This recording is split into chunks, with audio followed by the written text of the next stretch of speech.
Black Panther, y'all. You know what it is. We're going in a little bit of a different intellectual direction right now. We're gonna honor the man Simon Sinek, and he's a motivational speaker. And yeah, I'm just gonna jump right into it, man. Guest tonight has written 3 best-selling books, and his TED Talk on inspiring leadership is one of the most watched of all time. When he talks, it is impossible not to listen. My name is Simon Sinek, and I have a clear vision of what I want to build in this world. I imagine a world in which the vast majority of people wake up every single morning, inspired to go to work, feel safe when they're there, and return home fulfilled at the end of the day. I promise you, our guests will help you acquire the behaviors and thought patterns you need to be successful in anything that you're trying to accomplish. I have yet to give a speech or have a meeting where somebody doesn't ask me the Millennial Question. What's the Millennial Question? Apparently, Millennials as a generation, which is a group of people who were born approximately 1984 and after, are tough to manage. And they're accused of being entitled and narcissistic, self-interested, unfocused, lazy. But entitled is the big one. And because they confound leadership so much, what's happening is leaders are asking the millennials, what do you want? And millennials are saying, we want to work in a place with purpose, love that. We want to make an impact, whatever that means. We want free food and beanbags. And so somebody articulates some sort of purpose, there's lots of free food and there's beanbags, and yet for some reason they're still not happy. And that's because they're missing, there's a missing piece. What I've learned is that I can break it down into 4 pieces, right? There are four things, 4 characteristics. One is parenting, the other one is technology, the third is impatience, and the 4th is environment. The generation that we call the millennials, too many of them grew up subject to, not my words, failed parenting strategies, where, for example, they were told that they were special all the time. They were told that they could have anything they want in life, just because they want it, right? They were told, some of them got into honors classes, not because they deserved it, but because their parents complained. And some of them got A's, not because they earned them, but because the teachers didn't want to deal with the parents. Some kids got participation medals. They got a medal for coming in last, right? Which the science we know is pretty clear, which is it devalues the medal and the reward for those who actually work hard, and it actually makes the person who comes in last feel embarrassed because they know they didn't deserve it, so it actually makes them feel worse, right? So you take this group of people, and they graduate school, and they get a job, and they're thrust into the real world, and in an instant they find out they're not special, their moms can't get them a promotion, that you get nothing for coming in last, and by the way, you can't just have it because you want it, right? And in an instant, their entire self-image is shattered. And so you have an entire generation that's growing up with lower self-esteem than previous generations. The other problem, to compound it, is we're growing up in a Facebook, Instagram world. In other words, we're good at putting filters on things. We're good at showing people that life is amazing even though I'm depressed, right? And so everybody sounds tough, and everybody sounds like they got it all figured out. And the reality is there's very little toughness, and most people don't have it figured out. And so when the more senior people say, well, what should we do? They sound like, this is what you gotta do. And they have no clue. So you have an entire generation growing up with lower self-esteem than previous generations, right? Through no fault of their own. Right? They were dealt a bad hand, right? Now, let's add in technology. We know that engagement with social media and our cell phones releases a chemical called dopamine. That's why when you get a text, it feels good, right? So, we've all had it where you're feeling a little bit down or feeling a bit lonely, and so you send out 10 texts to 10 friends, hi, because it feels good when you get a response, right? Right? It's why we count the likes. It's why we go back 10 times to see if my Instagram is going slower. Did I do something wrong? Do they not like me anymore? Right? The trauma for young kids to be unfriended, right? Because we know when you get it, you get a hit of dopamine, which feels good. It's why we like it. It's why we keep going back to it. Dopamine is the exact same chemical that makes us feel good when we smoke, when we drink, and when we gamble.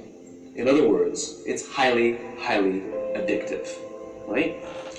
We have age restrictions on smoking, gambling, and alcohol, and we have no age restrictions on social media and cell phones, which is the equivalent of opening up the liquor cabinet and saying to our teenagers, hey, by the way, this adolescence thing, if it gets you... Of course. Hey, my friends, it's Brendan Burchard, CEO of High Performance Institute, and I've got something awesome for you today. Down. But that's basically what's happening. That's basically what's happening, right? That's basically what's happening. You have an entire generation that has access to an addictive, numbing chemical called dopamine through social media and cell phones as they're going through the high stress of adolescence. Why is this important? Almost every alcoholic discovered alcohol when they were teenagers. When we're very, very young, the only approval we need is the approval of our parents. And as we go through adolescence, we make this transition where we now need the approval of our peers. Very frustrating for our parents, very important for us. It allows us to acculturate outside of our immediate families into the broader tribe, right? It's a highly, highly stressful and anxious period of our lives, and we're supposed to learn to rely on our friends. Some people, quite by accident, discover alcohol and numbing effects of dopamine to help them cope with the stresses and anxieties of adolescence. Unfortunately, that becomes hardwired in their brains, and for the rest of their lives, when they suffer significant stress, they will not turn to a person, they will turn to the bottle. Social stress, financial stress, career stress, that's pretty much the primary reasons why an alcoholic drinks, right? What's happening is because we're allowing unfettered access to these dopamine-producing devices and media, basically it's becoming hardwired, and what we're seeing is as they grow older, too many kids don't know how to form deep, meaningful relationships. Their words, not mine. They will admit that many of their friendships are superficial. They will admit that their friends, that they don't count on their friends, they don't rely on their friends, they have fun with their friends, but they also know that their friends will cancel on them if something better comes along. Deep, meaningful relationships are not there because they never practice the skill set, and worse, they don't have the coping mechanisms to deal with stress. So when significant stress starts to show up in their lives, they're not turning to a person, they're turning to a device, they're turning to social media, they're turning to these things which offer temporary relief. We know, the science is clear, we know that people who spend more time on Facebook suffer higher rates of depression than people who spend less time on Facebook, right? These things balance. Alcohol is not bad, too much alcohol is bad. Gambling is fun, too much gambling is dangerous, right? There's nothing wrong with social media and cell phones. It's the imbalance, right? If you're sitting at dinner with your friends and you're texting somebody who's not there, that's a problem. That's an addiction. If you're sitting in a meeting with people you're supposed to be listening to and speaking, and you put your phone on the table, face up or face down, I don't care, that sends a subconscious message to the room that you're just not that important to me right now, right? That's what happens. And the fact that you cannot put it away is because you are addicted, right? If you wake up and you check your phone before you say good morning to your girlfriend, boyfriend, or spouse, you have an addiction. And like all addiction, in time, it'll destroy relationships, it'll cost time, and it'll cost money, and it'll make your life worse, right? So you have a generation growing up with lower self-esteem that doesn't have the coping mechanisms to deal with stress, right? Now you add in the sense of impatience, right? They've grown up in a world of instant gratification. You want to buy something, you go on Amazon, and it arrives the next day. You want to watch a movie? Log on and watch a movie. You don't check movie times. You want to watch a TV show? Binge. You don't even have to wait week to week to week, right? I know people who skip seasons just so they can binge at the end of the season, right?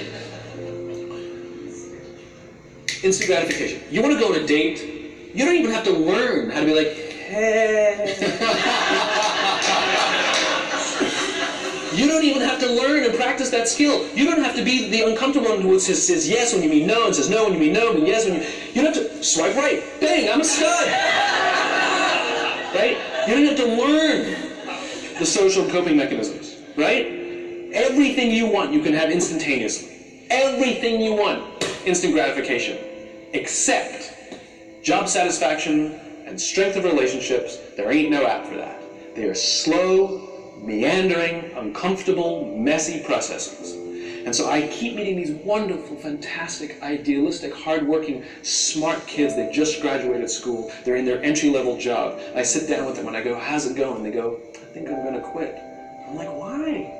They're like, I'm not making an impact. I'm like, you've been here 8 months. You know? It's as if they're standing at the foot of a mountain, and they have this abstract concept called impact that they want to have in the world, which is the summit. What they don't see is the mountain. I don't care if you go up the mountain quickly or slowly, but there's still a mountain. And so what this young generation needs to learn is patience. That some things that really, really matter, like love, or job fulfillment, joy, love of life, self-confidence, a skill set, any of these things, all of these things take time. Sometimes you can expedite pieces of it, but the overall journey is arduous and long and difficult. And if you don't ask for help and learn that skill set, you will fall off the mountain, or you will, the worst case scenario, and we're already seeing it, the worst case scenario is we're seeing an increase in suicide rates, we're seeing an increase in this generation, we're seeing an increase in accidental deaths due to drug overdoses, we're seeing more and more kids drop out of school or take leaves of absence due to depression. Unheard of. This is really bad. The best case scenario, those are all bad cases, right? The best case scenario is you'll have an entire population growing up and going through life and just never really finding joy. They'll never really find deep fulfillment in work or in life. They'll just waft through life, and it'll be just, it's fine. How's your job? It's fine. The same as yesterday. How's your relationship? It's fine. Like that's the best case scenario. Which leads me to the fourth point, which is environment. Which is we're taking this amazing group of young, fantastic kids who are just dealt a bad hand. It's no fault of their own. And we put them in corporate environments that care more about the numbers than they do about the kids. They care more about the short-term gains than the long-term life of this young human being. We care more about the year than the lifetime, right? And so we are putting them in corporate environments that aren't helping them build their confidence, that aren't helping them learn the skills of cooperation, that aren't helping them overcome the challenges of a digital world and finding more balance, that isn't helping them overcome the need to have instant gratification. Of course. Well, this is Larry King. Tonight, my guest is Dean Graziosi. Hey, Larry. He's a multiple New York Times best-selling author. Nice. And teach them the joys and impact and the fulfillment you get from working hard on something for a long time that cannot be done in a month or even in a year. And so we're thrusting into them in corporate environments, and the worst part about it is they think it's them. They blame themselves. They think it's them who can't deal. And so it makes it all worse. It's not. I'm here to tell them it's not them. It's the corporations. It's the corporate environments. It's the total lack of good leadership in our world today that is making them feel the way they do. They were dealt a bad hand, and I hate to say it, but it's the company's responsibility. It sucks to be you, like we have no choice, right? This is what we got, and I wish that society and their parents did a better job. They didn't. So we're getting them in our companies, and we now have to pick up the slack. We have to work extra hard to figure out the ways that we build their confidence. We have to work extra hard to find ways to teach them the social skills that they're missing out on. There should be no cell phones in conference rooms. None. Zero.